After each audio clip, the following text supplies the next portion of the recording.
Les planchers d'Alplen sur Prédal.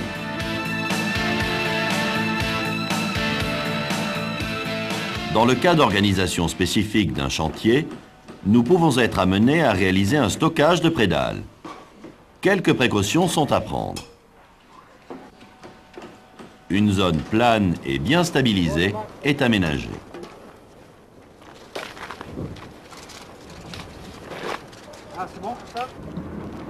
Il y a deux types de calage.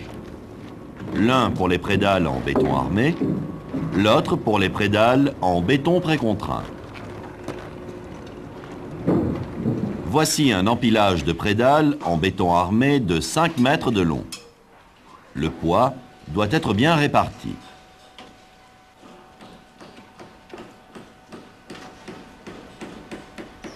Les cales se superposent à l'aplomb et doivent être plus hautes que les boucles de levage. Voici un empilage de prédales en béton précontraint de 5 mètres de long. Le calage est réalisé aux extrémités et à une distance de 50 cm maximum.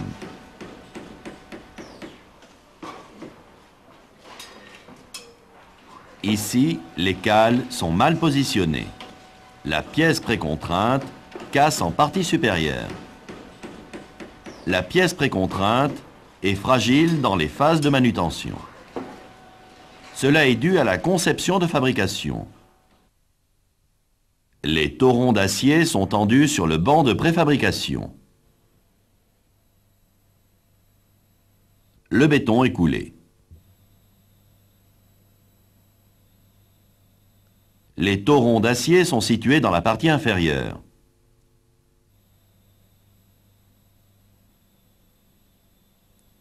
Une fois le béton durci, la traction des torons est supprimée.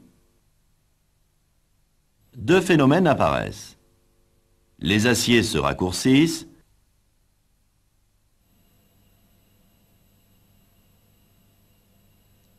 et compriment la zone inférieure. Une contre-flèche apparaît.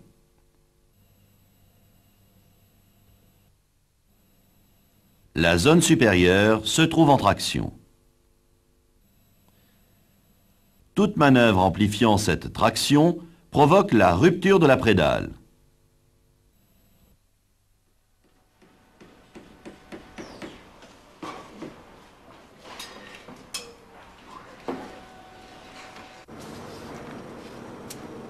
La rase est vérifiée. La qualité de l'appui est contrôlée.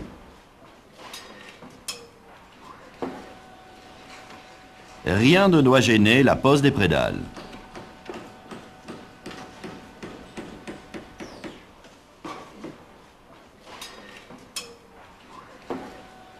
Voici la partie supérieure du voile.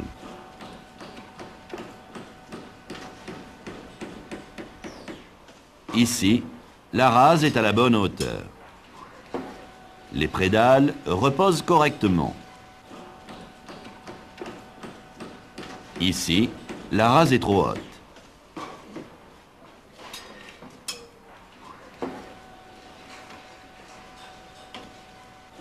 Le mur est repiqué. Le repiquage du mur n'assure pas une rase nette.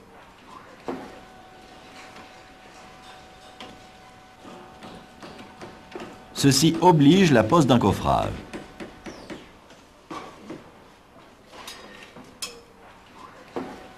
La rase est trop basse. Un coffrage est mis en place.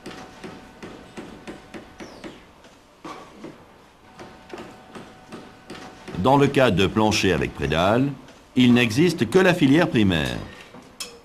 Le contreventement est indispensable.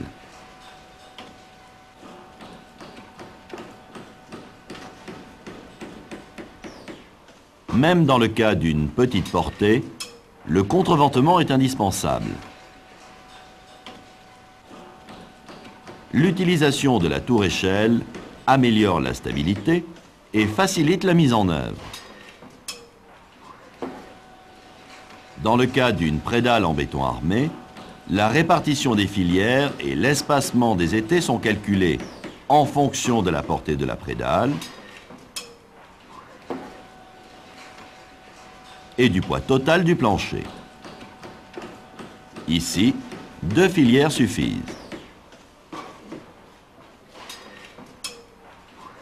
Ce plancher plus épais nécessite 3 filières. L'utilisation de prédales en béton précontraint limite le nombre des filières. Dans ce cas, la position des filières est définie par le fabricant.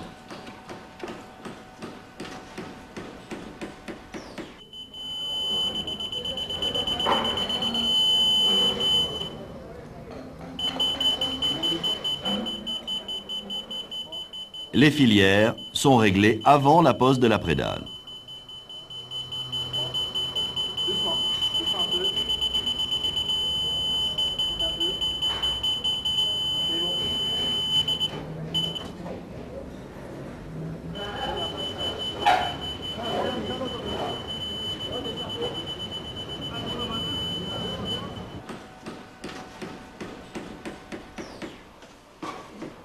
Les prédales sont livrées dans l'ordre de pose donné par le chef de chantier.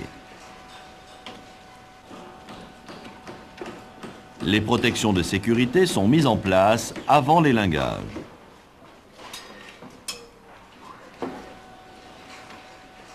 La prédale est repérée par une étiquette. L'ouvrier contrôle le numéro avant l'élingage.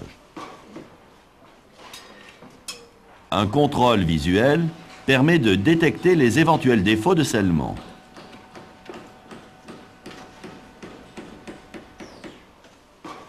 La prédale ne doit pas présenter de fissures. Les balèvres restant autour des aciers sont enlevés.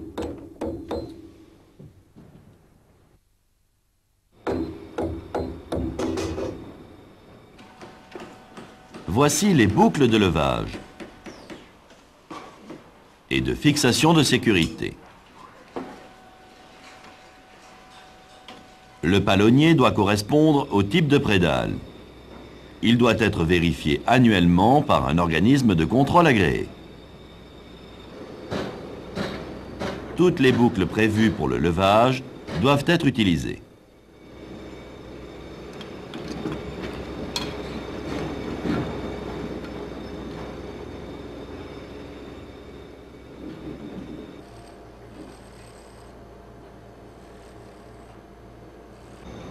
Pendant la mise en tension du palonnier, l'ouvrier surveille que les câbles se mettent en bonne position.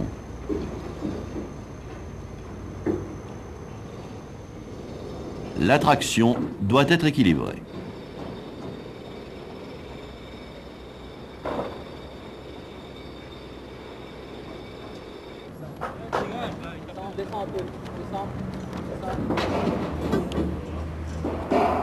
Ouais, c'est la bonne. Hein.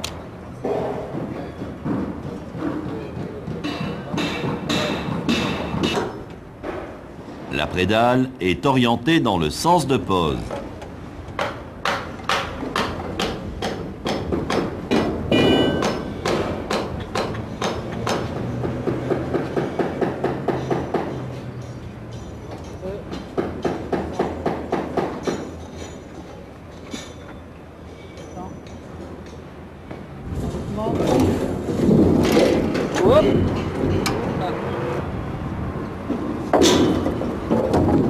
Les garde-corps sont enlevés.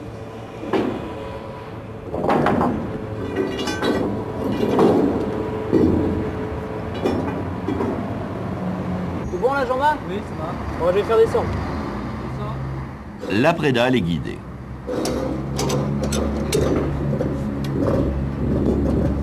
C'est bon pour moi? Moi aussi.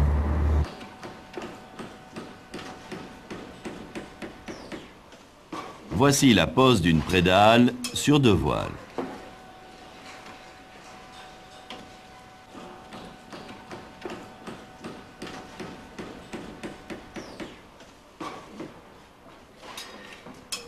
Les appuis sont répartis de manière identique.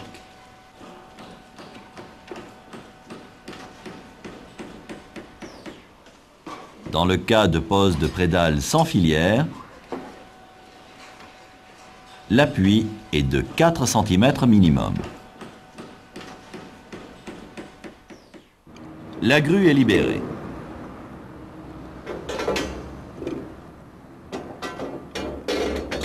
Les sécurités complémentaires sont installées.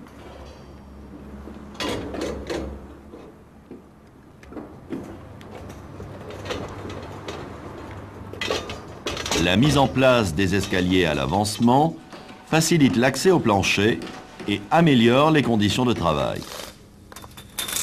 Les réservations, les départs d'acier, les défoncés sont implantés. Les aciers de couture assurent une liaison entre deux prédales et évitent les fissures.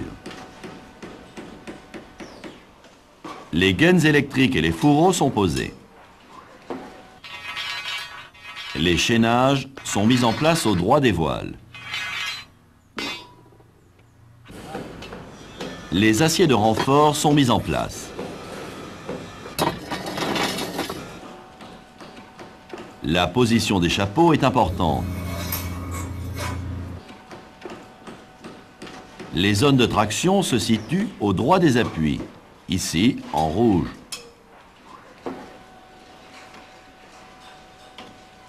Les chapeaux sont positionnés dans cette zone.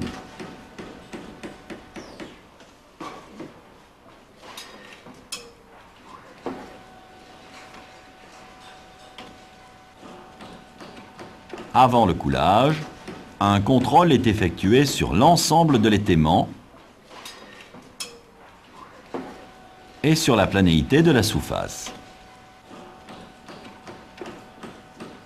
Les cueillis sont traités avec un mortier de ragréage avant le coulage du béton.